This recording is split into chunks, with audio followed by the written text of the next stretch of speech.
बिस्मिल्लाहिर्रहमानिर्रहीम। बोलते कालम के साथ मैं आमिर रज़ा खान। और दुनिया बिल्कुल इस वक्त तबाही के दहाने पर पहुंच गई। और मैं इसलिए नहीं कह रहा कि ये कोई इस तरह की कोई फ्रेज़ है या कोई इस तरह की कोई कहावत है या कोई इस तरह की चीज़ें हैं।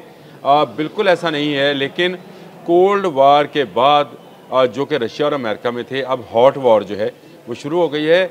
एक तरफ रशिया ने अपने दो एटमी मिज़ाइल्स का जो है, एक आबदोज़ नुमा मिज़ाइल जो कि ज़ेर समंदर चलेगा, पोसेडन, उसने उसने उसका टेस्ट किया।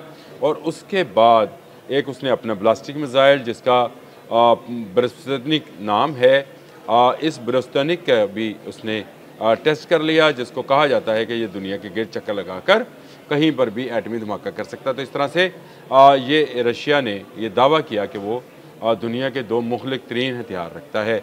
लेकिन इसके बाद अमेरिका क्या करता? अमेरिका ने भी वही किया जो कि रशिया ने किया। टेस्ट तो नहीं किया, लेकिन एक तस्वीर जारी की गई। ये बड़ी अहम तस्वीर है और इसमें जो मिज़ाइल नज़र आ रहा है, अभी तक अमेरिका ने इसका ऐलान नहीं किया था। ये 2020 से एक कंपनी है जी, इसका नाम अगर आप कहें तो मैं आपको नाम भी इसका बता देता हूँ, ज़ेस्थोन। ये ज़ेस्थोन जो कंपनी है, ये इस मिज़ाइल को डेवलप कर रही थी। और ये कहा जा रहा है कि ये न्यूक्लियर वारहेड से लेस मिज़ाइल है। और इसकी तस्वीर जो है लॉकहार्ट रॉक्स ने बनाई है। तस्वीर में साथ लगा भी देता हूँ। और इसको जो है लॉन्ग रेंज जो है कहा जा रहा है कि ये मिज़ाइल है जो जहाज़ के ज़रिए दुनिया के किसी कोने पर भी पहुँचाकर फायर किया जा सकता है और इसको भी डिटेक्ट नहीं किया जा सकता। यानी जो इंटरसेप्टर्स हैं इसको डिटेक्ट नहीं कर पाएंगे और इसकी जो स्पीड है उसको पकड़ नहीं पाएंगे। तो इस तरह से वो वार जिसको हम कोल्ड वार कहते थे, जिसमें रशिया और अमेरिका नज़रियाती जंगें लड़ रहे थे, अब ये एटमी जंगों की तरफ कन्वर्ट हो रहे हैं। दोनों बड़े एटमी मुल्क हैं, दोनों के एटमी हथियारों की तादाद तकरीबन एक जैसी है। रशिया कुछ उसमें बढ़तरी में है, उसके पास 5441 के करीब एटमी वारहेड्स हैं, जबकि अमेरिका के पास 5171 के करीब एटमी वारहेड हैं। तो 200-300 वारहेड्स का फ़र्क है। इसको जो जहाज़ दिखाया गया है जी, वो है 52H स्ट्रीटो फोर्ट्रेस बम्बार त्यारा है। और उसके परों के नीचे जो इसको फिट किया गया है। इस मिज़ाइल की तस्वीरें जो हैं मैंने आपको बता दिया, लॉकहार्ट रॉक्स ने बनाई। और वो तस्वीर उसके बाद दुनिया भर के मीडिया में दी जा रही है कि ये वो मिज़ाइल है जिसका जवाब रशिया के पास नहीं है, रशिया या चाइना के पास नहीं है। ये कौन सा मिज़ाइल है? इसको LRS-100 कहते हैं जी, AGM-181A। ये है जो बम्बार त्यारा मैंने आपको बता दिया, जिसके परों के नीचे इसकी तनसीब की जाती है। और ये लॉन्ग रेंज मिज़ाइल है जो कि एटमी वारहेड से लेस है। और इसकी स्पीड जो है वो इतनी है, और ये जहाज़ जो है उस बुलंदी तक जाता है जहाँ पर इंटरसेप्टर्स नहीं जाते। और उसके बाद ये एक स्पीड के साथ नीचे आएगा और दुनिया के किसी कोने को भी निशाना बनाएगा। देखें, रशिया ने जो मिज़ाइल टेक्नोलॉजी मुतारफ़ कराई है, जो उसने बैलिस्टिक मिज़ाइल टेक्नोलॉजी मुतारफ़ कराई है, वो 2019 को उसने उसका आगाज़ किया था। और उसके बाद उस पर पाबंदियाँ भी लगती रहीं। लेकिन उसके बावजूद रशिया ने अब 2025 में उस मिज़ाइल का तजर्बा किया। उस मिज़ाइल के तजर्बे के बाद ही डोनाल्ड ट्रंप ने पेंटागन से कहा था कि आप भी अपने जो है एटमी सासे उनके टेस्ट कर लें, यानी एटमी वारहेड्स जो हैं उनके टेस्ट मुकम्मल करें।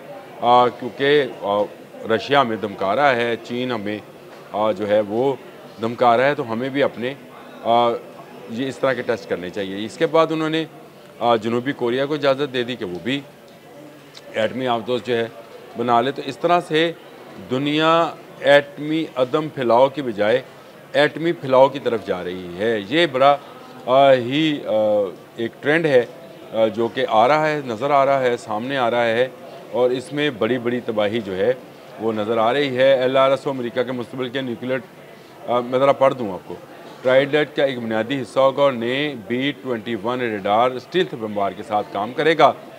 दीगर क्रूज़ मिज़ाइलों के बरक्स LRS-100 सिर्फ एटमी मिशन के लिए डिज़ाइन किया गया है, यानी इसमें कोई रवायती जो है वारहेड नहीं लगाया जा सकता, जो कि रवायती तौर पर बैलिस्टिक और क्रूज़ मिज़ाइल और इसमें लगाया जाता है। इसमें सिर्फ जो है एटमी वारहेड ही जाएगा, यानी ये गैर एटमी वर्जन नहीं है, ये बनाया ही एटम बम के लिए गया है।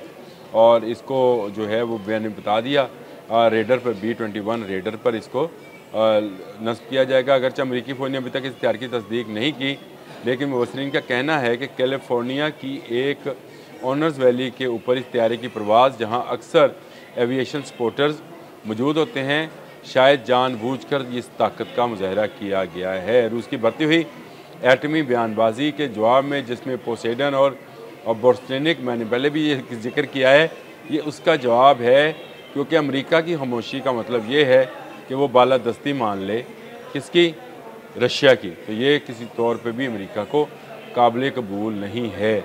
और अभी तक ये जो मिसाइल है जिसको मैंने आपको बताया AGM-181A, तो साबित है ये अमेरिका के एटमी डिफेंस का सबसे जदीद हथियार होगा।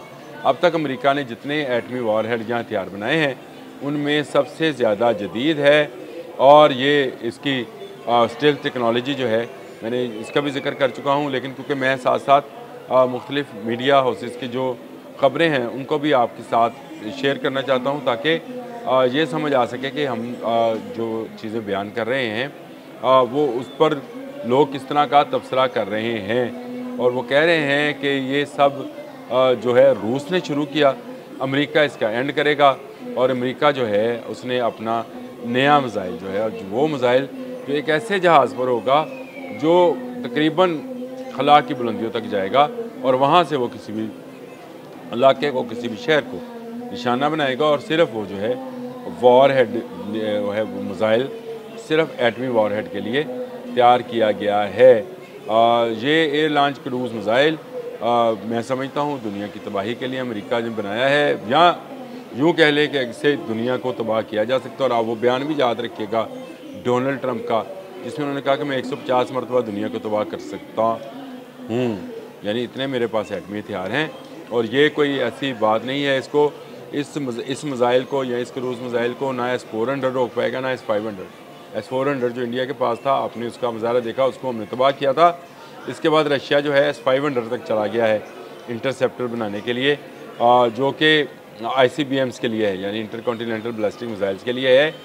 लेकिन S-500 भी इसको रोक नहीं पाएगा, और उसकी वजह इसकी स्पीड है, जो मार्क 24 से ऊपर की स्पीड है। जब ये आसमान की इंतहाई बुलंदियों पे, जहाँ फ़ज़ा और हवा एक हो रही है, वहाँ से ये शूट करेगा, यानी वहाँ से लगा इसको फेंका जाएगा, तो इसकी स्पीड मार्क 24 तक, या आवाज़ से 24 गुना ज़्यादा रफ्तार पर जाएगी। तो कौन सा मिसाइल है जो इसको इंटरसेप्ट करेगा? और वैसे जहाँ अगर किसी की फ़ज़ा में भी इंटरसेप्ट करेगा तो ये उसको तबाह कर देगा। अमेरिका इसको बहुत अहमियत देगा, क्योंकि अमेरिका समझता है कि पोसीडन और बनोनिक मिसाइल जो है उसका जवाब देना ज़रूरी था, और ये जवाब उसने इस LRSO के ज़रिए दे दिया है, जो B-52 पर नस्ब है। तस्वीरें भी उसके सामने आ गई हैं। हाँ, अभी तक इसकी अमेरिकी गवर्नमेंट की तरफ से कोई तस्दीक नहीं है, लेकिन इस वक्त दुनिया भर में इसकी तस्वीरों को या उन वेबसाइट्स पर जो डिफेंस से रिलेटेड हैं उसमें देखा जा रहा है। ना कहते हुए भी अमेरिका ने रशिया का जवाब दे दिया है। दूसरी तरफ मैंने आपको बताया कि शुमाली कोरिया और जनूबी कोरिया की टसल बढ़ती चली जा रही है। जापान की एंट्री भी इसमें अब किसी तौर पे आ गई है। मैं अलग से व्लॉग करूँगा, क्योंकि शुमाली कोरिया और जनूबी कोरिया की फ़ौजें बिल्कुल आमने सामने आ गई हैं, और चीन को बता दिया गया है कि शुमाली कोरिया जो है वो अपनी हद से तजावज़ कर रहा है। तो ये कोल्ड वार के बाद हॉट वार, में ये लफ्ज़ बार बार यूज़ करता हूँ कि ये हॉट वार है। हम इससे पनाह मांगते हैं, किसी भी किस्म की एटमी जंग से हम पनाह मांगते हैं, और अल्लाह ताला से कहते हैं कि इसको जितना टाल सकते हैं टाल दें। लेकिन दुनिया जिस किस्म के हथियार बनाना शुरू हो गई है, उसके बाद फिर यही कहना पड़ेगा कि अल्लाह ताला ही है जो इस दुनिया को महफूज रखें। इंसान ने अपनी तबाही के तमाम हथियार तैयार कर रखे हैं। अब तक के लिए इतना ही। अल्लाह हाफ़िज़।